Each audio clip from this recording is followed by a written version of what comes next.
Actually, I think my red shirt.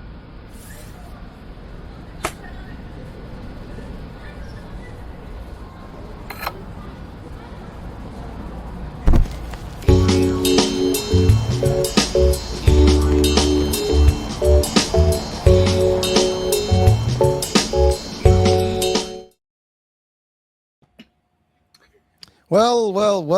So we are live, folks. Welcome to the Crucible Leader with myself, Hurricane H, and the one and the only. Do I? I no, Psychology again. Here we go. that was okay. We didn't rehearse that one, folks. So we tried. And we're live. There you go. Well, Geoff, like I just want to use like Geoff, Hudson-Searle. That's it.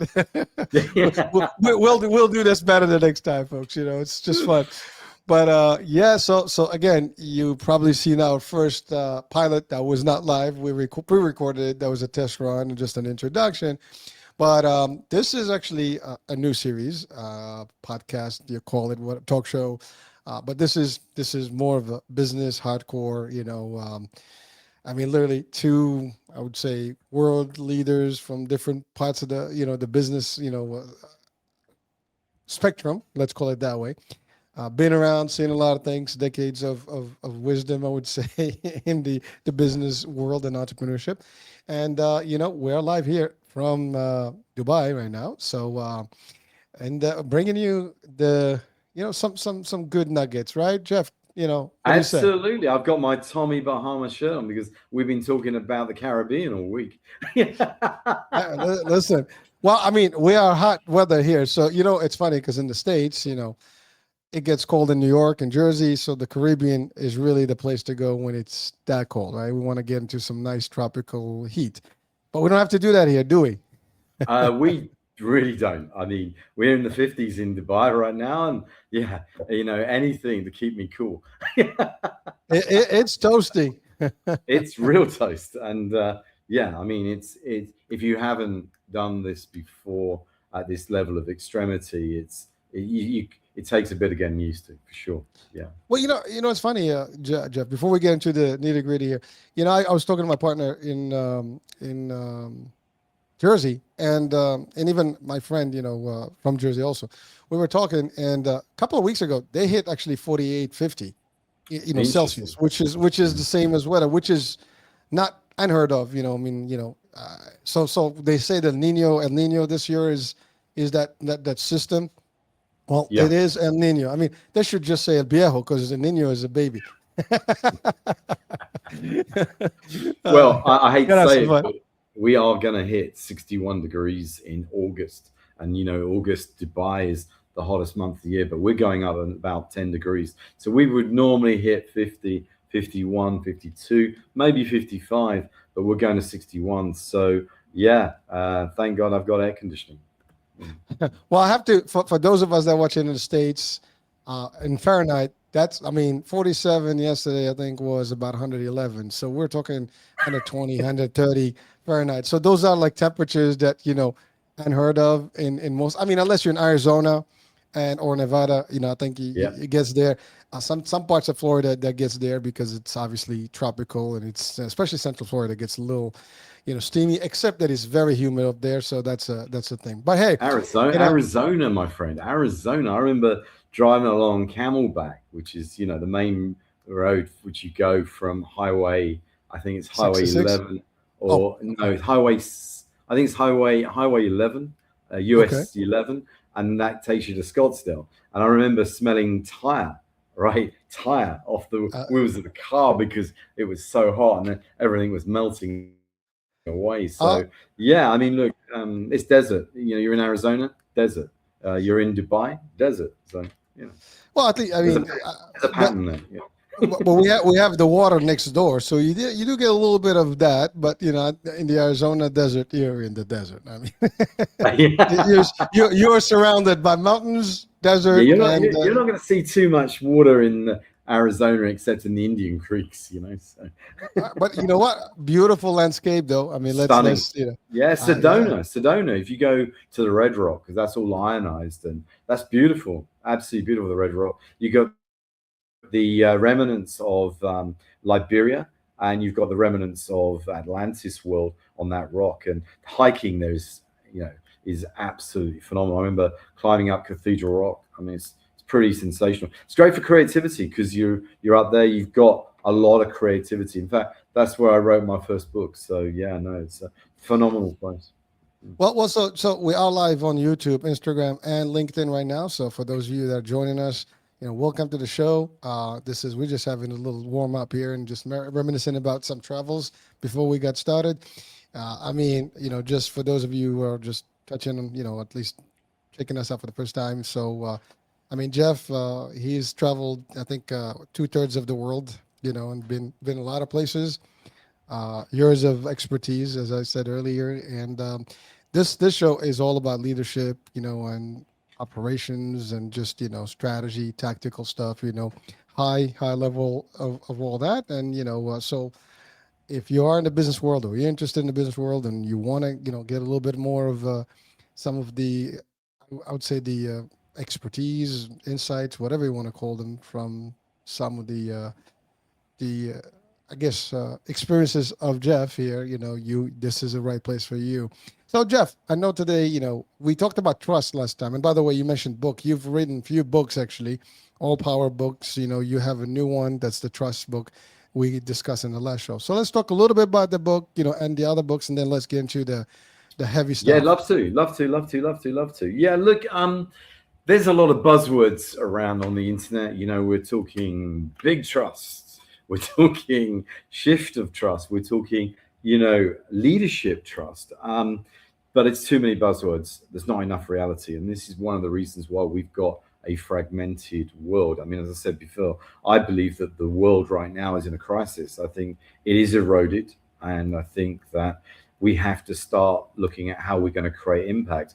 Impact for me is where we start to execute trust. And trust comes from ecosystems. It comes from relationships. It comes from collaboration. It comes from the ability to actually execute. If you're going to say you're going to do something, do it. And I think that this is a big problem in the world because there's too many people hiding behind emails. Everybody's a social media.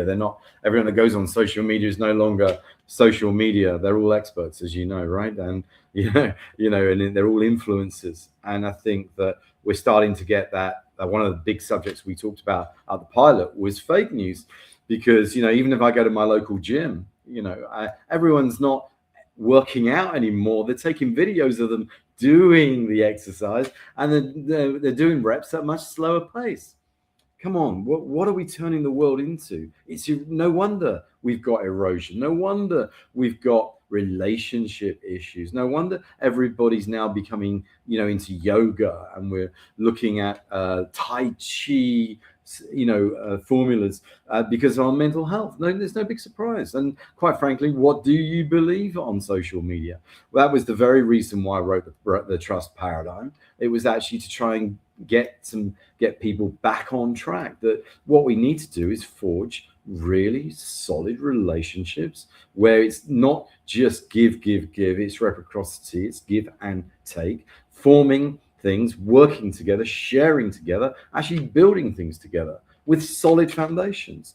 We've gone from globalization to regional. We're into polarization in certain issues. We're talking, if you look at the World Economic Forum, you don't have to listen to this podcast to understand we've got some real issues, and we can't just ignore those issues. Those issues are trust-based, and so therefore we have to start practicing. Oh, it's too difficult. I don't have the time. You have to make the time if you want to create impact. If you want a relationship, you got to make the time. If you want to build businesses, you got to make time, right? And this is a big problem. And it doesn't just stem with the average person on the street. We're talking about business leaders. We're talking about governments. We're talking about government agencies. We're talking about people all over the world with different cultures. But I'm not being funny, as we touched on it earlier. But back in the early 90s, I was traveling the world, and I was doing collaborative relationships and executing on programs all over the world. We made it happen. What's changed now? The speed of the internet. Great, but there's so many other things that we have to take into consideration, and it's still fundamentally around three different things: human capital, human trust, number one. Number two, practice what you preach, have a process around what you're doing. Number three, then use the technology. Don't just go on Instagram because everyone can and expect that immediately, I'm going to be X, Y, or Z. Prove yourself, deliver, execute things, make impact in the world, right? And then we have a different story to tell, because the speed of our world is happening at such a fast pace, And I'm afraid to say, when you launch a bit of news, it's 10 seconds. It's worthy for 10 seconds. Why are we constantly looking at how many likes we have? Why didn't you realize it's not the likes you need to worry about? It's the views, and it's actually the translation of the message to the world that's far more important, right? And that's why I've written 8 books, and I'm on my 9th now, on the basis that it's the message. It's not the convoluted message. It's the message that needs to meet the target minds of the people you want to reach. Well, just thank you. I mean, you touch on a lot of, heavy duty. I mean, these are all chapters, if you want to call them. We can have the series, just to discuss each one of the components, right? But so there's this thing. I mean, obviously, trust is a big deal. I mean, it's one word, it's a few letters, but it's a heavy duty, concept. And I'm going back to the concept. I'm sorry, it's psychology. Psychology. No, by the way, for those of you who didn't catch this was a joke from the last show. So I conceptualize everything, and you know what, Geoff, no, that's a psychology. So we got to stick with psychology today. But the real fun is this, right? It is psychology 101. I mean, really, because here's the thing: there's nothing that's built in this world that cannot have trust in it, right? I mean, if there is trust missing, there's a big piece missing. There's almost nothing. I mean, can you trust anyone? If you can't trust anyone, can you do business with anyone? Can you work with anyone? Can you be a team? Can you be in a relationship? Can you be with an audience? It's all about trust. I mean, you talked about influence. This is also another big world that's being used, I would say rather excessively. Everybody is an influencer. Now, to that fact, yes. I mean, we influence each other on a day-to-day basis across anyone. You meet someone, whatever you put out is somebody's, I guess, receiving. There is an influence there. But there is constructive and there is, I would say destructive. so that's the thing. I mean, really, there's influences. I mean, we hear bad influence. We heard that this is before even we have social media. We hear about good and bad influence. And that's really what's going on. It's either on one side or the other. But to your point, the trust factor is what makes the difference. You get into, you build, something where I believe in Geoff's message. I believe in Geoff's knowledge. And I love what you said about, everybody, quote unquote, is an expert. Now, someone can say, well, you guys, quote unquote, experts. That is true. But I can tell you this, folks, you challenge us in our world. I can tell you we're solid. And the reason this is saying it's confidence. Some people can say, well, you guys are cocky. Well, there is a level of confidence. There's a difference between the two. But really, here's the thing. I've done it. Geoff's done it. Years and years. I mean, we have over 3.5 decades together in the business world. I mean, each of us. That's a 3/4 of a century. Of real delivery. Of business. So when we talk business strategy, tactical, especially in corporate leadership, entrepreneurship, sales, operations. We've been there, done that. So, and we've demonstrated, in some of the parts of the world that are, looked at. I mean, I've been in New York, you've been in London, and all some big capital cities of the world. You're in UAE today. So the point is, when I say I'm an expert in my space, it's not just words and talk, because words are cheap. It could be talk is cheap. It's really demonstrated, history. You go to my profile on LinkedIn, you know what I've been, what I've done. You go to Geoff's, profile, you know what he's done, and so on and so forth. But unfortunately, we have a lot of, I would say, intruders, and anybody that can, read a book or maybe just is good and go on the camera and they can talk. And we've seen this. I mean, you talk about fake news. I mean, we have a lot of that in this world. That's one thing, right? Everybody can, again, I don't trust everything that I see and hear unless it's from a good source that I would, believe in. And even that, do you know what that source is, where that source gets that information? So this trust concept, or philosophy or psychology, it's really huge. It's beyond, the obvious, right? And it takes literally a deep dive into it. Like, Geoff in his book, I mean, I do have a copy of it. It's pretty powerful stuff, folks. You just dive in and it's literally to, I would say, the molecular level, if you want to call it that way, as to what it is and how it appears and how it, serves us well in this world. Again, if you get it right, everything else in your life is going to probably become better. And that leads us to the discussion of today, which is we're going to focus a little bit on leadership and just, vision and so on and so forth. Uh, Geoff, I mean, really, everything begins with trust, right? And now it's the next step. What is the next step? A lot of people are leaders. Do you believe, you're watching and listening right now, do you believe in your leaders? Have you had experiences where you kind of were not really feeling your leaders? Now, again, also, I want to just quickly state this. There's a difference between someone in a leadership role and someone who's a true leader. So Geoff, you want to take that with me? Because I think that's in itself, something that we want to define. Yeah. I do want to take it with you, because if you go back in history, and I hate going back into history again, because a lot of the people that are probably listening to this are like, well, I don't really care about the past, I care about the future. But what you don't realize is you've got to come from the past to come to the present to expand and have expansion to the future. But very much, what we talk about is with our leaders, of course, we used to look up to these people as ambassadors for their strength of words, their ambassadorialship for the way they behave as people, actions, right? And so we're seeing less and less of that now, because there's very few people in the actual global sphere that we can actually trust from a point of view of, well, actually this person has done amazingly well. Look, if you go back in history, look, Gandhi. We can talk about Gandhi. We can talk about Winston Churchill, right? We can talk about Margaret Thatcher. We can talk about Ronald Reagan, even when he ran office, and his strong administration for the US. Yeah, we can talk about many, many, many different. Mother Teresa, if you really want to go there. These were true ambassadors that were looked at in the world, right? Now, you name me 10 people today where you can actually say that these people have a role model, okay, for helping societal, for helping people, creating impact in the world. Everyone wants to talk about innovation, and like you said, everybody wants to be an innovator and XYZ, but I'm going beyond that. I'm talking about ambassadorial people that we can not just admire, love, respect, but actually people we can trust in the world. And I'm afraid to say there are very few people that we can actually look at in that regard. In the same way, one of the things that came to my mind when we were talking is that everything we've talked about, we talk about with speed as well. I mean, does it mean that the human mind needs to be superhuman right now, right? I mean, are we saying that we can no longer be what we were? Are we saying that the future is that every single person on the planet needs to be superhuman because the phone explodes every 30 seconds, right? The mind, are we using the mind to its truest and ability? Are we able to accentuate that?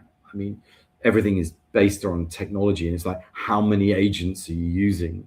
Are we using a native AI? Are we using Gen AI? What are we doing about the future of quantum compute, today's quantum compute, and more importantly, its expansion, right?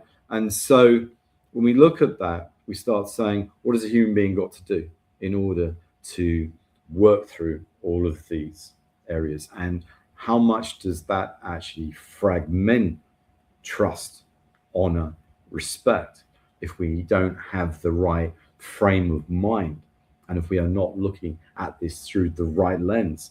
Because it's the way we look at these things that actually really matters. Yeah. And I know me and you have had coffee recently, and one of the things that we talked about was entrepreneurial leadership. Yep. If we had entrepreneurial leadership within organizations, you're going to have a higher retention of people. I can tell you that straight away. right? Because entrepreneurial leaders think differently. In the same way I'm saying to you about, do we need to be superhuman?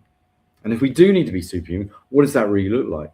Fact is, I actually believe that humans can actually challenge technology. The fact is, I think we have become very lazy with technology. Oh, let's just we can do, AI can do that. Well, we also talked about the other day about the depth of AI versus human. And in Mhm. fact, I had a meeting this morning down in Business Bay, and David and I were generally talking about the tone of voice, and the way authors would create a narrative around words, and how if you had three big people contributing to a piece of work, how the tone of voice would actually change. And actually, um, what you're really looking for is consistency and one tone of voice to engage with people, because people can identify whether there's two or three or even four people contributed to a piece of work, or to a strategy document, or to a white paper, or whatever it might be. And I certainly can notice it. I certainly know the difference between AI composing something as a narrative. And now that I look at it, I'm just like, delete, delete, delete. So the question I'd like to give you, Mr. Psychology, is is are humans, are we actually being quite lazy, and are we making a lot of mistakes because we're lazy? Why are we not stretching our mind enough? Because I think that if you look at Einstein, he was only 1% more intelligent than the average human. So what are we doing? Are we too over reliant on technology? Or are we not? Are we basically using technology too early to accelerate our own individual efficiencies and effectiveness in relationships and trust? Well, Jeff, thank you. I mean, again, I love, the ideas that you put in here on the show. I mean, this is stuff that, we need a lot of discussion about, right? And we hear also there's quite a bit of talk shows out there, and, experts that are discussing these things, writing things about. As a matter of fact, we just did a show with John C. Morley, and we talked a little bit about that space, and we talked about quantum computers and all this stuff, and, AI and the risk and all the stuff. And it is, so here's the thing. It is interesting because you and I, we've started our careers early on, and, maybe end of 80s and early 90s, right? That's when we started in I guess, the corporate world and the business world, right? But I can tell you this, the generational thing is also a factual thing. I mean, we've worked hard before even technology was available, right? And then we started adopting the concept of working also smart. So use of the technology to make things happen. I think what's happening now, there is a little bit more like, let's just work smart and use all the technology, but there is less hard. And so at what point do you want to have that balance?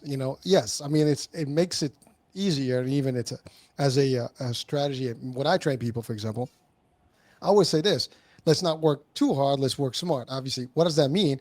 Use of technology, use systems, use structure of things to make things happen.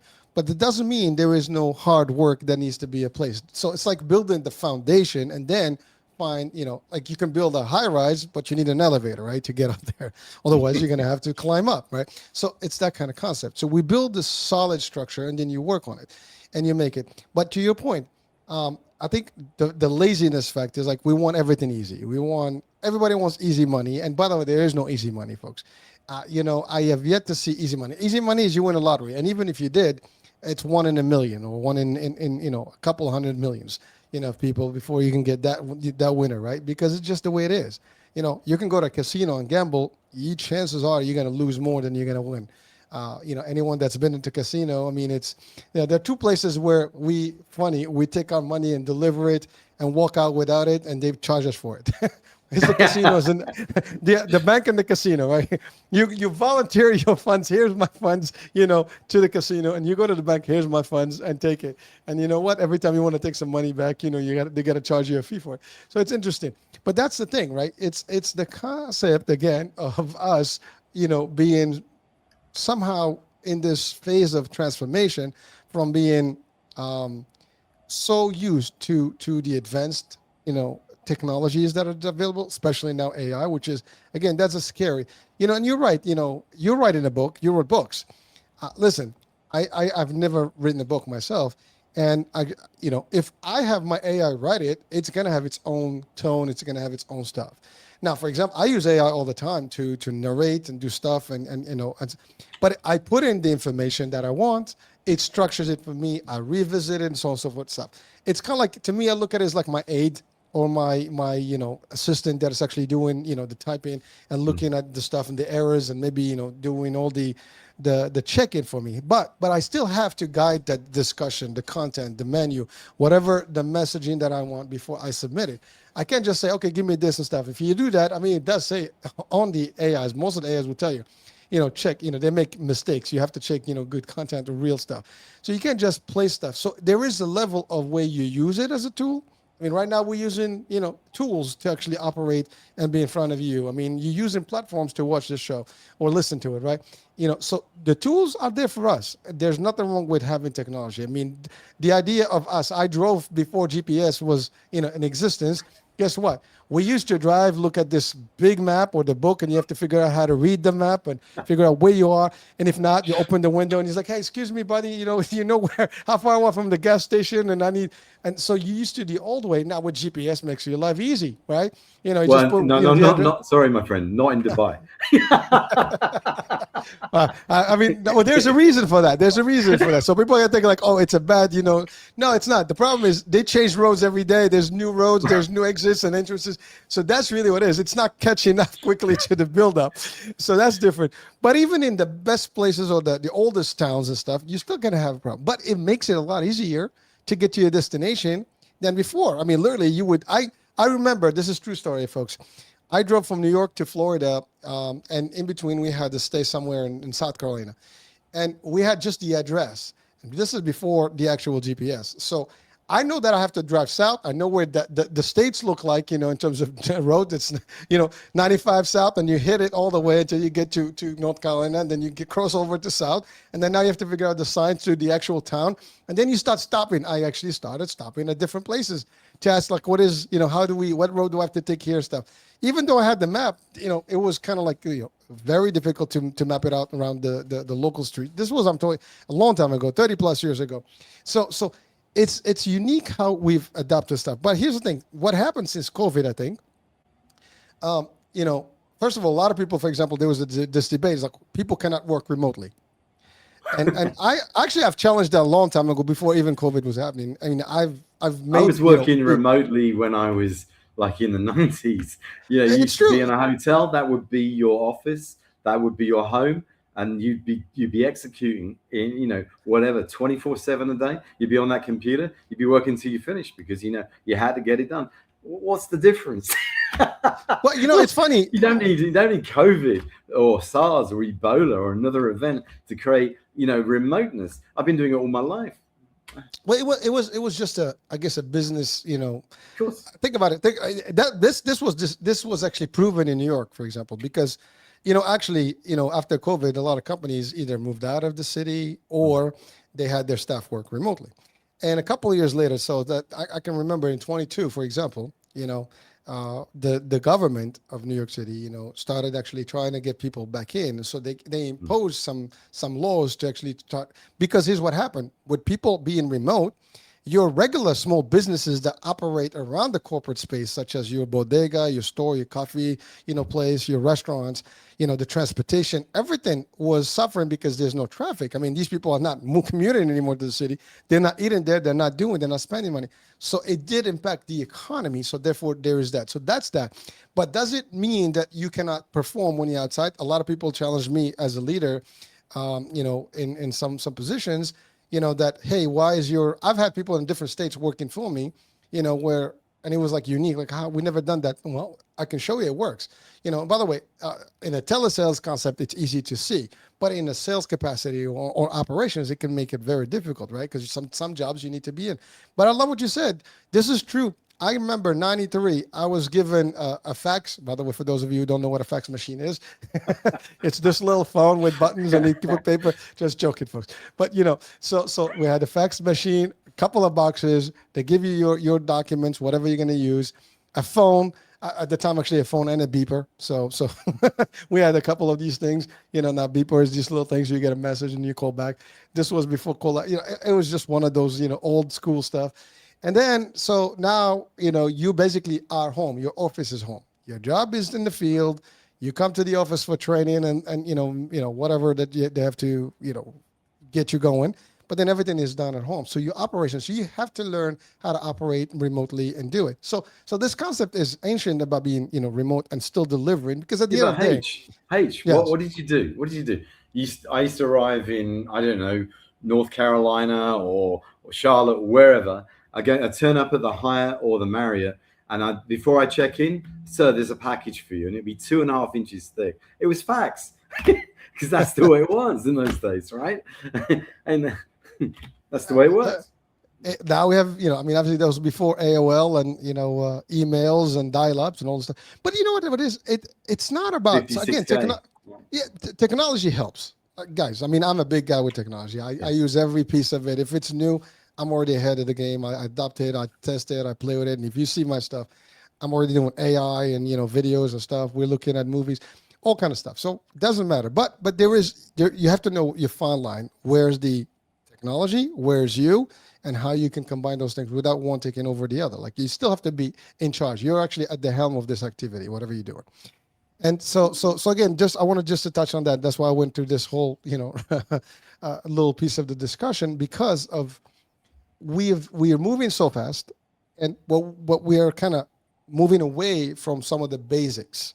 And you know what? I have a rule, by the way, business. And by the way, in personal life, when you get stuck, and sometimes we get so layered up, layer over layer over layer. It takes so long. You build so many things, and then you kind of almost forget where it started and how it started and what was the origin story, right? And so there is a very simple process, folks. Always, when you get caught up, go back to the beginning, like how it all started, before all the layers.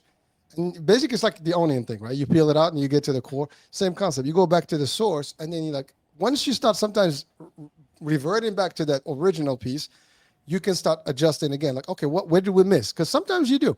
And this is actually something, we've discussed the other day at the meeting about, for example, we're talking business here in corporate, right? And we see a lot of advancement. We see a lot of good stuff, but there's a lot of layers. And are they all solid? So our assessment is like, there's a lot of gaps. There's need to adjust some of these things. But it's like, again, building fast. Are you putting all the pieces? Is this about to crumble? Can it crumble? That's a problem. So sometimes these things, are little tools that I use personally to help me adjust in any situation. So, you move up fast, you slow down, you can turn left, turn right, sometimes go back a couple steps, make things adjusted and work. Now, this doesn't mean that we don't pre-plan. This doesn't mean you can put a solid plan in advance. And that's the other thing, Geoff, and you can, add to this. Every person that wants to succeed, that starts a business, you start with a plan. Now, everybody talks like, do you have a business plan? Trust me, your first business plan is going to be obsolete by the next couple of weeks, because it's going to shift over and over and over, because as you get, like, this is what happens in Army. So if you actually watch any tactical, movies or read books about new war strategy, you will find this very simple thing. The actual people in the actual trenches are the ones who see the real stuff. And that's when the information can make or break decisions. It's not what people are sitting behind the desk, just kind of computer and trying to figure out. Now, you can have all the probabilities, all the scenarios, you can navigate all that. But once you're in the plane, maybe now with technology, we can bypass some of it. But the fact is, for example, this is something I've always had a fight or an argument about with marketing. So sales and marketing are always like, with the cousins, or the stepbrothers, whatever it calls. And sometimes, we kind of go crazy, right? And one thing is like, it's how do we take assessments from, their studies, when they do the market studies and the research and stuff, and they bring that intelligence. And we are in the field. My teams are all over the city or wherever the operations. We're really in the trenches, in the real world. We bring in different intelligence from what they actually have from their surveys. And that's a problem.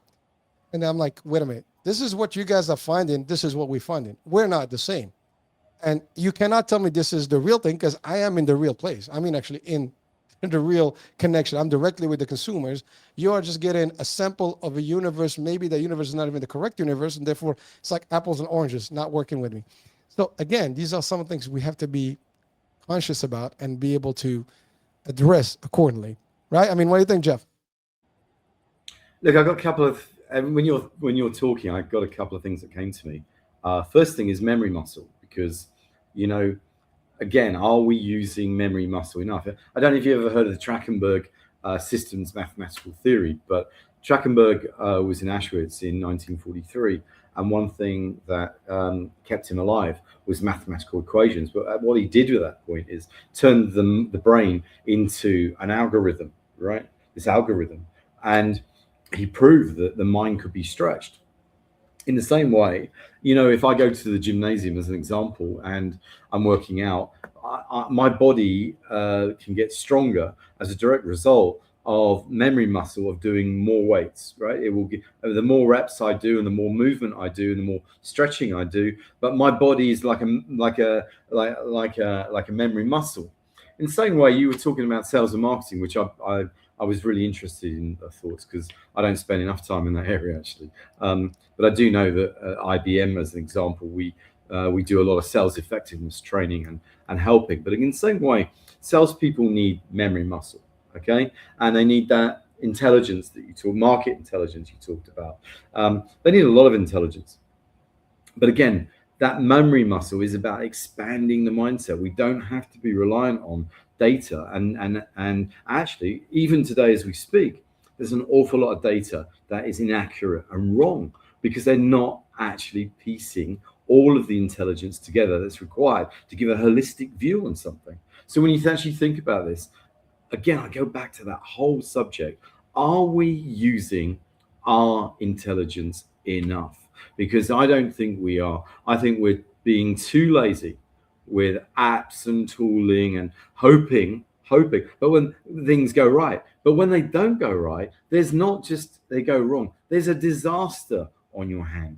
And from a risk mitigation point of view, this is where we can make change, right? But the biggest question is, how much do we actually want to make that commitment? How much do we want to make that change, right? Well, it is, and by the way, what I'm referring to is really exact. What you said now is so interesting, because there is a need for everything. You can't run. I mean, we talked about trust, right?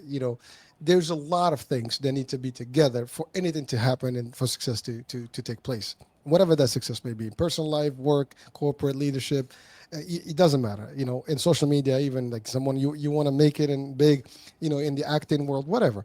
But the concept is that you have to have a lot of integration, different things. It's so for example, you mentioned IBM as a group. There's different people that are running the group. You guys all put the ideas together on the stuff. You have expertise.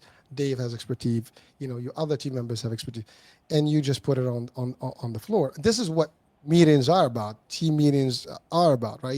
You're putting things on the table and kind of revisit things and putting all the stuff together.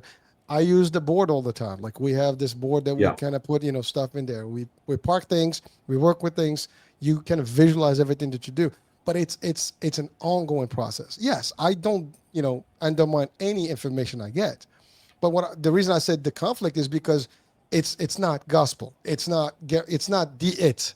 The it is a combination of everything else. But that's the thing. I bring intelligence. They have market intelligence. We see it, and then we kind of wash it up and hash it up and figure out what's actually really our core. Then we make an actual smart decision about whatever that is. And by meaning smart, like, using the SMART acronym concept, right? And so that's kind of like how it applies in real world. And so there is a lot, like, this is the thing that you and I think we just talked about with David. I've been into big meetings that call operations meetings. And then all I see, it's not an operations meeting. That's not where you're actually doing command and control and situation stuff. It's really a display of reports and, not even analytics. It's just a display of reports, and somebody is just, what you see here, we did this Q1, Q2, Q3, whatever, this department, this, that, the other. To me, an operations meeting is actually where we talk about like what's working, what's not working, how can we improve, process improvement, effectiveness, optimization. That's how I look at it. So, I sometimes I simplify things. People look at me like, what the hell? I mean, like you just kind of dummy down the whole thing. Sometimes we overdo stuff, folks. We really overthink it. And by the way, overthinking is our biggest problem today. And you're right. So one of the problems we have today with the technology and moving fast, we're overthinking everything. We're sweating everything. We don't have to sweat things. It's we got to look at from a logical, perspective, from a an actual constructive perspective, and from an effective perspective. Is it effective? Is it not? Is it going to work? Is it not? There's only I can use a lot of fancy stuff. Does it work? Or does it not? I mean, I'm gonna find for like we talked about. You said, but Tommy Bahama's, the shirt, right? The get up, right? The dress up. Well, here's the thing. We were having a discussion earlier before we started the show about I was watching a series on TV. This guy's it's a PI guy, and he dresses into this really Floridian shirts. I love those shirts personally. They're so comfortable, folks. It's not even funny. But you know what? It works. That's all that matters. Does it work in every situation? No. I mean, is there a reason sometimes I have to dress up nice and get a nice sharp suit and really, look the part? Yes. But that's the thing, is what works at what time and where and who and so on and so forth. So we have to be adaptable as well, and we have to adjust to certain things. So the idea is that everything needs to be, again, we go back to trust. We have to trust the process. We have to trust the individuals in the process. We have to trust everybody that's working, the systems in place. And to get there, we have to work for it, and it's not the easy way. It's the hard way before the easy way. But let's freeze frame that at the moment, Mr. Horatio Kane. CSI Miami. Although you said freeze frame, I had to frame. Freeze. That looks like... No, we're not in Juarez. Don't worry. Look, design is about form and function, right? And and I know it's not the most creative of ideas that works. We don't have to overcomplicate things. Actually, we need to apply things, execute things, and then drive big growth, right? Surely that's where we should be getting. We don't need to overcomplicate these things, all these matters, as far as people think. And you're right about operational meetings. And I've been in board meetings in exactly the same way, where we talk. We can talk blue sky. We have to do blue sky, but actually we need to execute solutions. We need to talk solutions, not present back the same board pack that we've seen 3 days ago. That's not the idea of the meeting. I mean, the idea of the meeting is solutions, right? We're not asking everybody in the room to be around solutions, but what we are saying is maybe the guy at the back of the room has got his hand up. Maybe we should bring him in occasionally because he's on the front line. Maybe he's got something really valuable to add to the conversation. Maybe he's got a solution and he's being heard by the organization, right? In the same way, NFL is about to start, which I love. Go Pack Go. But this is now it's time for me to actually point at you, because I told you I wanted to talk to you about this. Martial art king, Hurricane H here, right? I want to talk to you about indomitable spirit, because at the end of the day, right, you can talk about all these great theories, frameworks, governance, this technology. But unless you have indomitable spirit, which comes from within in martial arts, what I want to talk about indomitable spirit, because I believe there's a tremendous amount of purpose and willpower and heart that comes from indomitable spirit, which has got a immediate transfer to business and life. I would love to talk to you about that. Well, so, you're talking about martial arts, right? So I've been in martial arts since I was a kid. And, it's called martial arts, because it has to do with martial. Martial means, military, concepts, right? And it's the arts of war, if you want to call it that way. But really, Arts of War, there's a book actually, that has to, it's a great book. Yeah.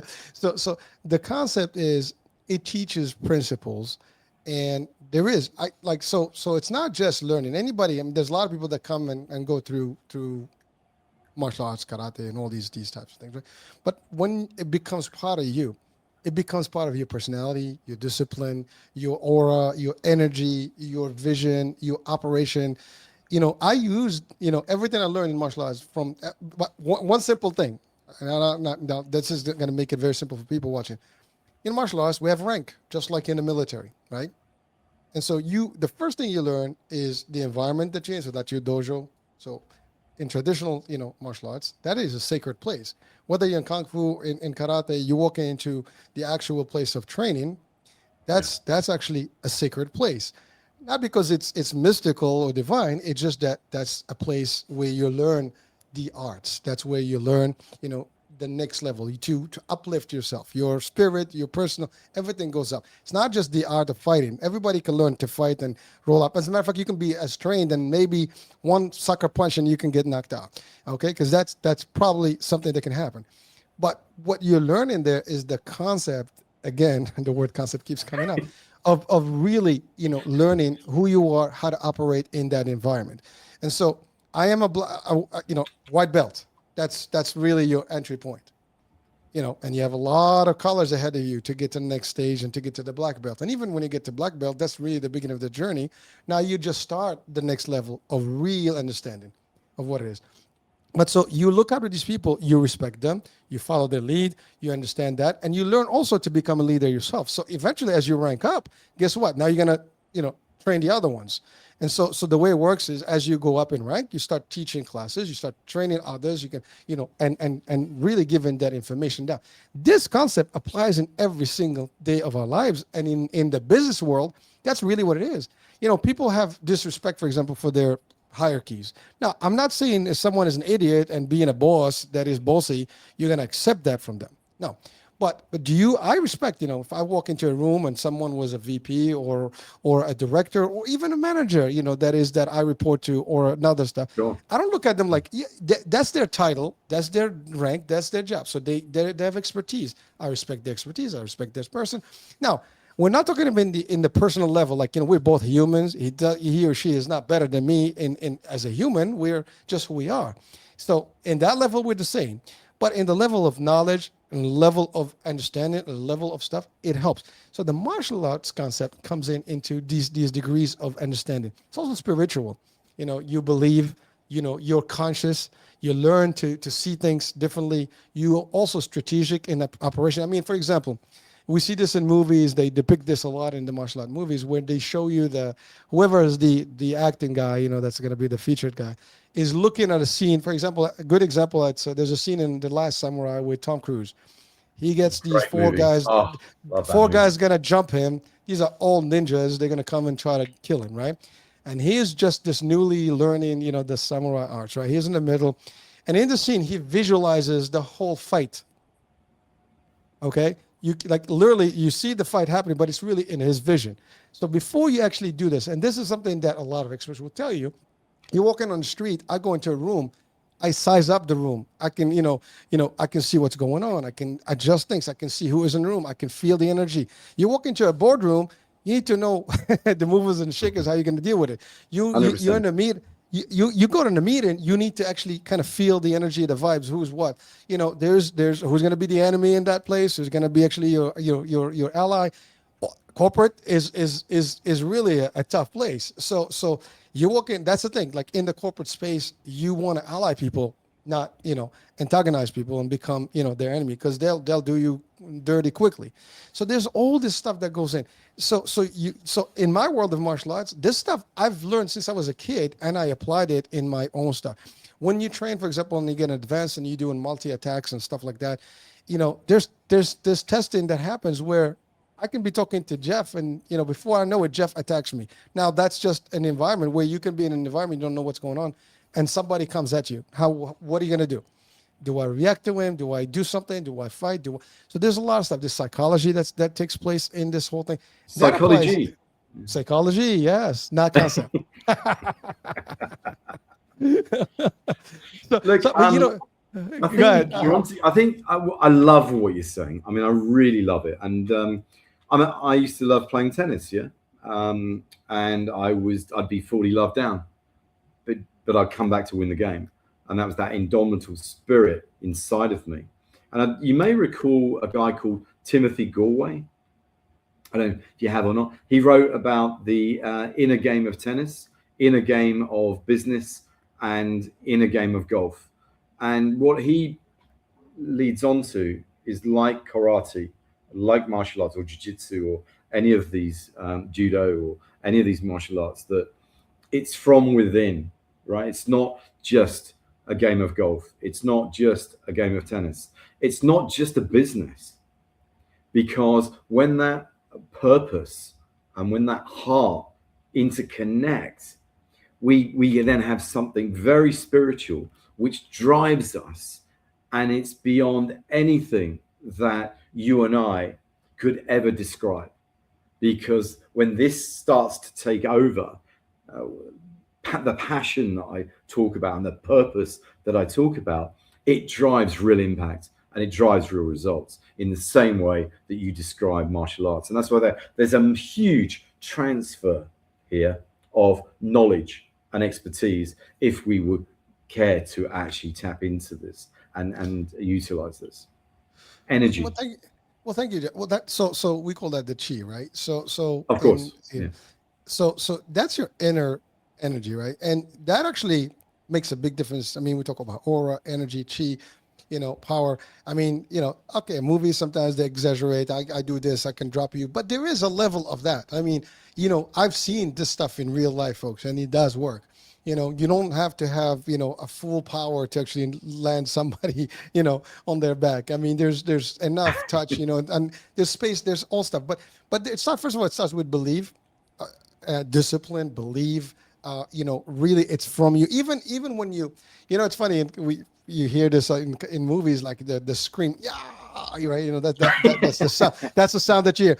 What that is actually called ki in Japanese. It's called ki, and what it is actually, it's not just a scream that's coming up from your mouth. It's really from the inner self. That's actually not only it startles the person that's the opponent, but it's also give you a nice little push in your power. It is actually a technique that is used, and the more you have of that ki that comes out with it, now that ki you can apply in real life without the screen, and that is your output. That's how you do it. So there's a lot of synergies between the world of martial arts and military arts and the business world, and a lot of it is tactical strategies, all these things, and also spiritual, contact. I mean, we are talking. You can either feel the vibe of someone or not. One thing, for example, an actual trained mindset of a martial artist will actually apply in real life. You walk in the street, you can sense, like it's almost you create this. You don't create it. You almost like tap into the sixth sense, which, by the way, exists. Is that it's like your gut feeling. We call it gut feeling, intuition, whatever you want to call it. That sense exists, and if applied, you can apply it in business. You can see things. You also visualize things, as I said, before. Visualizing meaning I can see 10 steps, like a game of chess. Okay, a game. That chess is a game, right? That is all strategy. It's a war game and psychology. And psychology, yes. But here's the thing, right? So the concept is the same. It applies, and it's really cool because the more you understand it, the better. Like, for example, I have this thing. The best fight is the fight that never happened. Do I have to fight to justify that I know that I'd fight? No. When do I apply necessary, stuff if I need to, right? That's all there is. But I'm not going out. One of my professors, he was one of the best. And, he says, you don't think about a technique. If I see, Geoff now coming at me, I'm not looking at just like, oh, if he throws a punch, I'm going to do a block this way. I'm going to do this. You're not doing that. What you do when you visualize the whole options, like, what can possible moves happen? It's happening in milliseconds in your brain, so fast. And so when he moves, you move. Now, a decision was made. Am I gonna do this the hard way or the easy way? Do I just take him? Like some people make fun of Aikido. Aikido is an art that people joke about a lot, right? It's a very dangerous art. It's very difficult. If you train with Aikido, and you actually, these guys will take you down before you know what happened to you, and they don't even use force. Okay. They know how to manipulate your body, your energy, all that stuff takes over, and it's over. Now, yes, we see them in demonstration. They do the little strike. They do the stuff. It looks kind of not really aggressive. trust me, you train Aikido for real, you know what's up. Aikido moves actually coming from samurai moves and stuff. So there's a lot. This is not about a show about martial arts today, but the concept of martial arts applies in real strategy, in the business world, in the spirit of it, in the concept of understanding respect. You go to the meeting, you know when to speak, and when not to speak, when to share, when not to share, what level you want to share with and stuff. You talked about listening. This is when you're actually in a meeting. We need to see like let's actually it's something that I've seen. There was one leader that first of all I learned a lot from a couple of my mentors, and simple is better. Keep it KISS, right? Keep it stupid simple, right? That's one. But I've seen one of our CEOs in one of the plans that I worked with. She would have this regular meeting, invite random people from the teams everywhere from all levels come into this breakfast. We have fun with her. We talk to her, and she's open to all levels of input, criticizing, positive, negative, bring it, put it on the table. No shame in the game. Why? Because that's true leadership. You want to listen from every single because here's the thing. If I'm in a position of hierarchy that is mid-level, senior level, and I may have to cover for we call it CYA, cover your ass, right? So sometimes because your department may not be performing at a certain level, you might try to cover as much as possible because you don't want the heat coming up you, right? So that's the problem. See, I'm the opposite side of that. There's no CYA here. We have performance. I'm clear. I put it on the table as is. This is it. This is not a joke. We're doing something. We have a vision that the company has. We go for it. And we don't have to sugarcoat things, just because we need to be politically correct, because that's the term that's being used sometimes.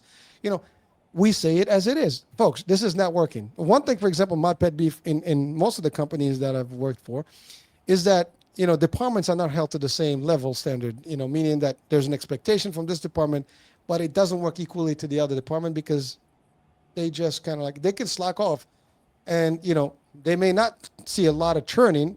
For example, I'm in sales. This is my division. I love sales. That's my department. That's my stuff. Sales operations, right? And we have the highest turnaround in staffing, right? Because we have goals, we have targets. People have targets within a couple of months. If you don't cut the mustard, you're out of here. So that's kind of how it looks. Other departments, they can do nothing and get away with it. That pisses me off. That's not how it's supposed to be. And I'll tell you how you changed it. We changed it by simply putting some KPIs, as we call them, into other departments that are attached to sales. When they have a piece of the goal of the company and they have a bonus attached to it, now everybody's aligned. But when they have zero, accountability, and we talked about accountability, Geoff, right? With Dave the other 100%. Yeah. So let's touch on that. What do you think of what I just said? I mean, Look, I love it. I love it. And one of the things that I wanted to talk to you about on this show was that, a lot of people, and by the way, I like French mustard, so I'm not really into Dijon or anything else. My grandmother taught me well. Yeah.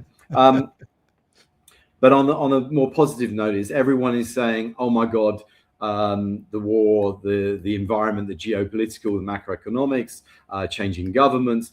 There's no workaround. I'm losing my job. I'm going to be laid off."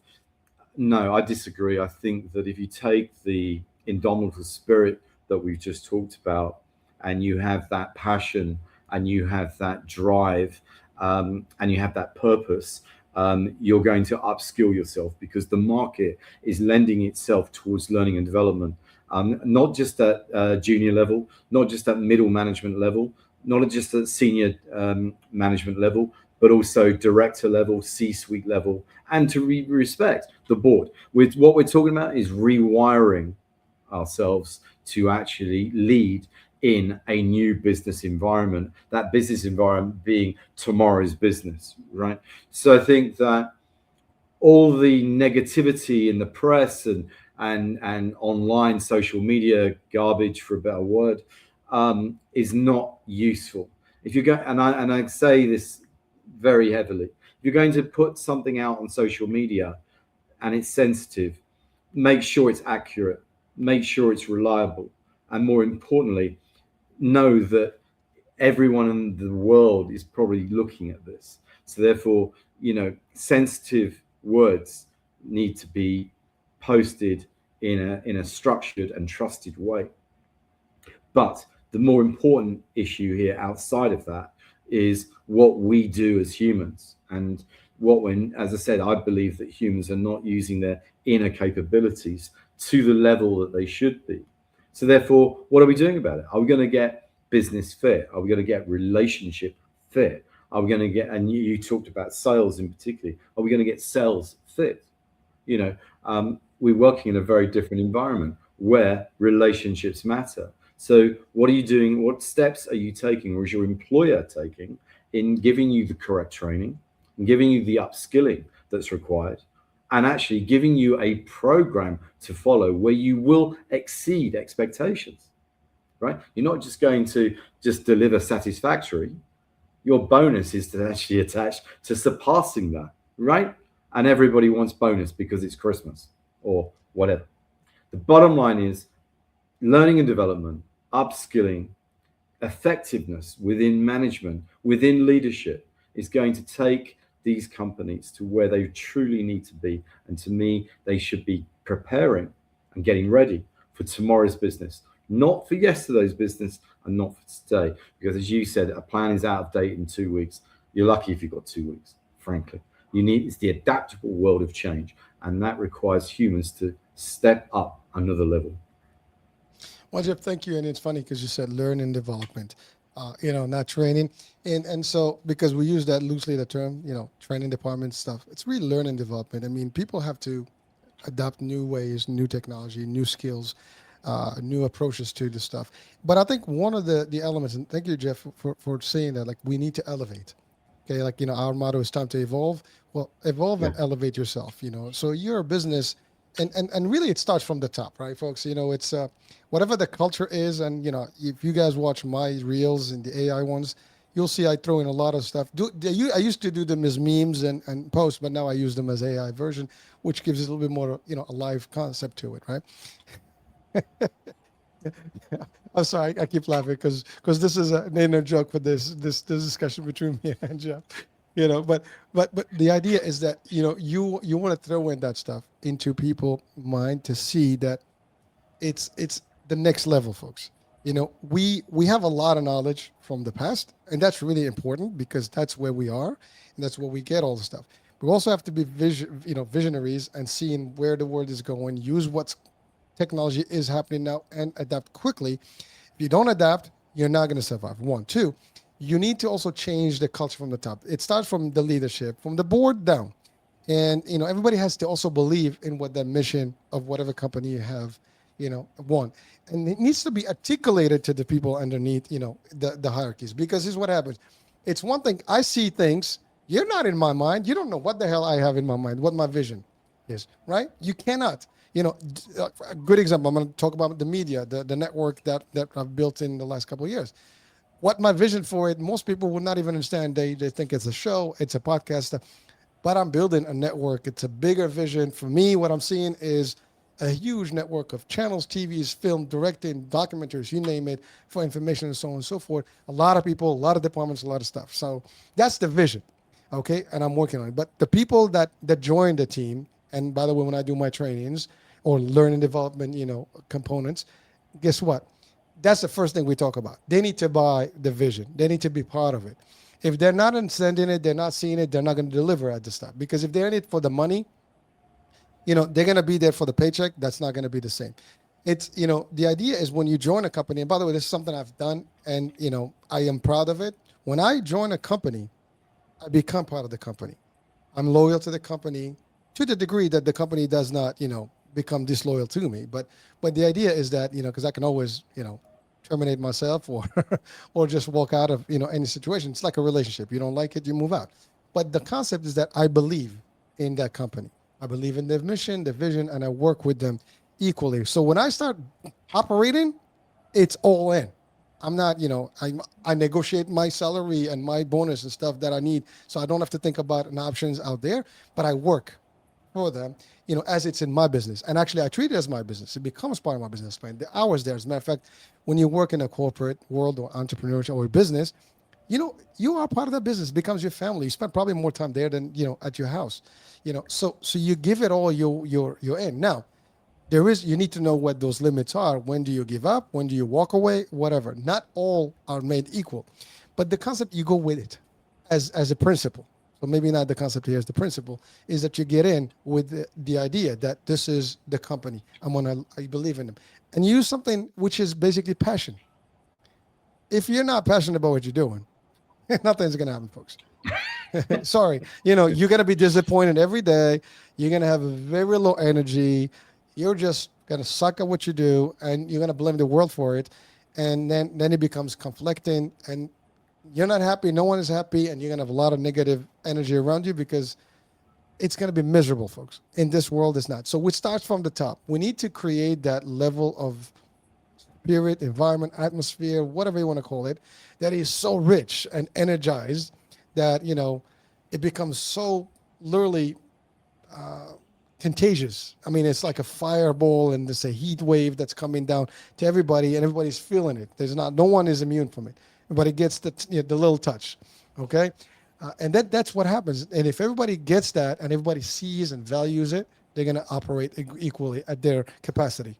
And no one is less than the other in any corporate ladder, because here's the thing: everyone has a job, and without that job, it's not going to happen. It's funny, I was looking at a reel earlier, and this beautiful piece of art is made of these little dots, or maybe like skittles, and this guy got curious about one little blue skittle. He moves it, and the whole piece of art collapsed, because that little piece had a part of that show. Sometimes, guys, I do share a lot of stuff. Trust me, if I share it, I see value in it. It's a message that is in there that is gonna help us see something that we can apply in real life. That's all I do.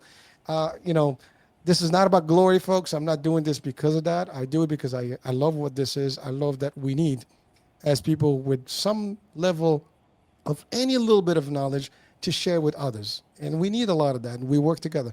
And Geoff, so in IBM Group, I mean, this is the stuff that you're working on right now, is the idea that you are working with corporate to kind of highlight the whole level to the next level, meaning that you want to bring them to this new era of leadership framework.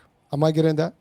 Yeah, 100%. I mean, look, I want to just say a few words about what you talked about. I don't know a successful leader in the world that doesn't want to win.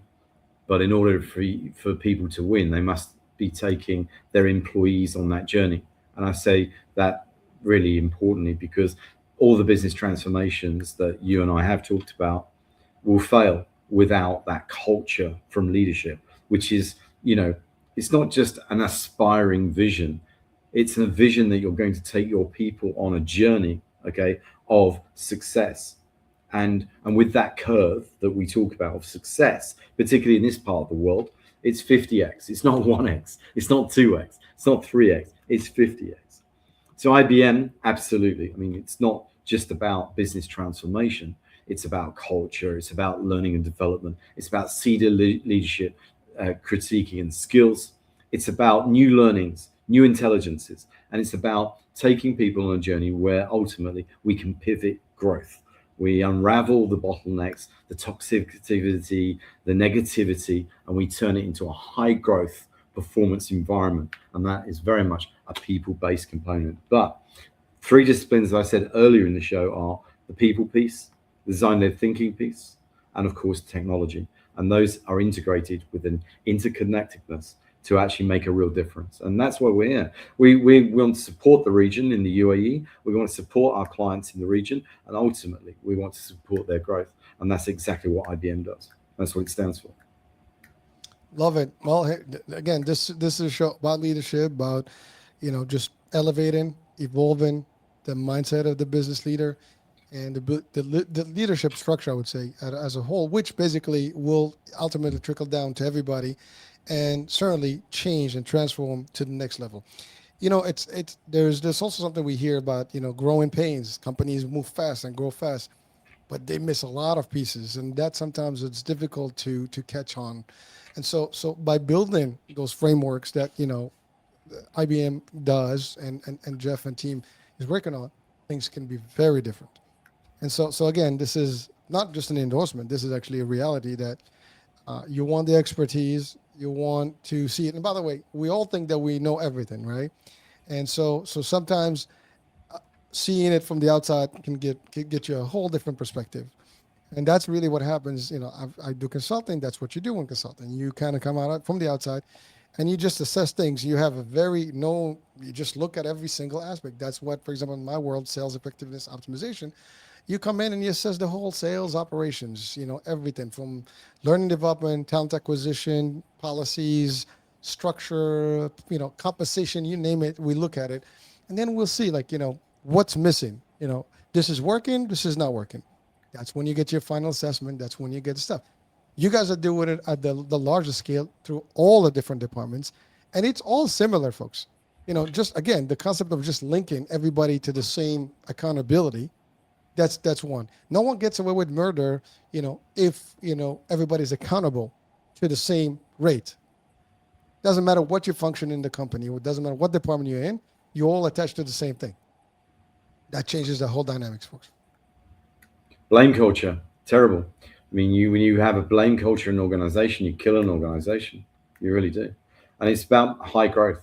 High growth mindset is entrepreneurial mindset. And that's a different, again, looking at things at a different lens. You do need the expertise. You do need the people. We at IBM, in the unique space where all of my people are senior global executives that have done it. They have nothing to prove. They've done it in the big Fortune 100, Fortune 250 companies. And we execute real change. Right now, the world needs change. And they're on, from a concept, I love that, concept point of view. You adopted it, man. It's growing on you. I love it. Roll, yeah. On a concept, there are more ideas out there than there are leadership teams to execute. So that moving parts that you talk about is critical. And actually, I was in a meeting today discussing that, how the CFO role has changed and how using business intelligence, BI, and trusted intelligence and data analytics, how they've identified cost savings, better performance, investment back to the business, and driving better growth. So look, this is what we do. This is what we have to do. And businesses that stand still now will go into quicksand. We all are totally aware of that. The one thing we've got in this new age, this new era, is that change is constant. We're not going to change that, right? So if we're going to go on this journey, on this trajectory together, we're going to make it great. We're going to make it really great, because we're going to execute. And we're going to execute the right disciplines, the right principles, the right frameworks, the right segment of people, process, and technology that actually makes that company not just survive, but pivot tomorrow's business. And I think that's critical. Well, listen, folks, the link, by the way, to if you're in the leadership role or decision-making role and you need a change, it's ibemgroup.com. So it's on the ticker here and the screen. So it's below. And yeah, you do reach out and see how this can be the next chapter in your company. Because I think change is good, and nothing happens by chance. It happens by change, folks. It's a fact. And by the way, Geoff, something you said that is very, very powerful. This is something also that I've had some concerns about and addressed in the past, which is this thing about CFOs. No critics here, but a lot of times they do the numbers, they look at the numbers, they look at the budgets, all the actuarial stuff, but that is not translating to the other heads of departments. No, it's not. So when it's not clear, we cannot, like, I'm the growth guy. So you're crunching numbers, I'm supposed to bring the numbers, but I'm not understanding what is your structure, what is your vision on I get the profits, I'm P&L, galore. This is my world, right? Sure. I have to be responsible.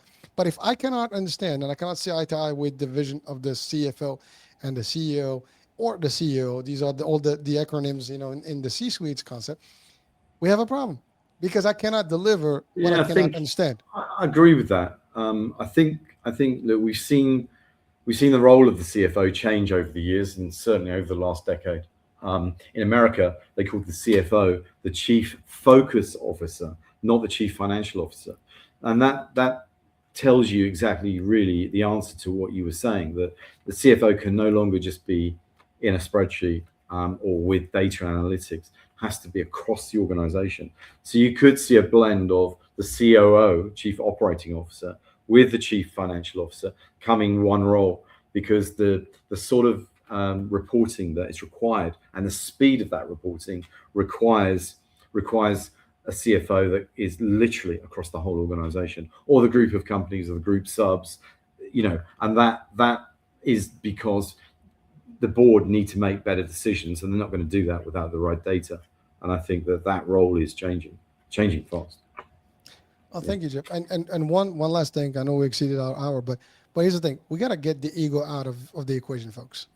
If it's, I mean, seriously, I think that's the other part that is, it's true. You got a lot of alphas, and everybody is like, I'm it, and you know what? There's no I in team, so it's not I'm it. We all it. Yeah. And I think sometimes when that changes, and again, talking about the board and the executive team, if they're not aligned, that's a problem.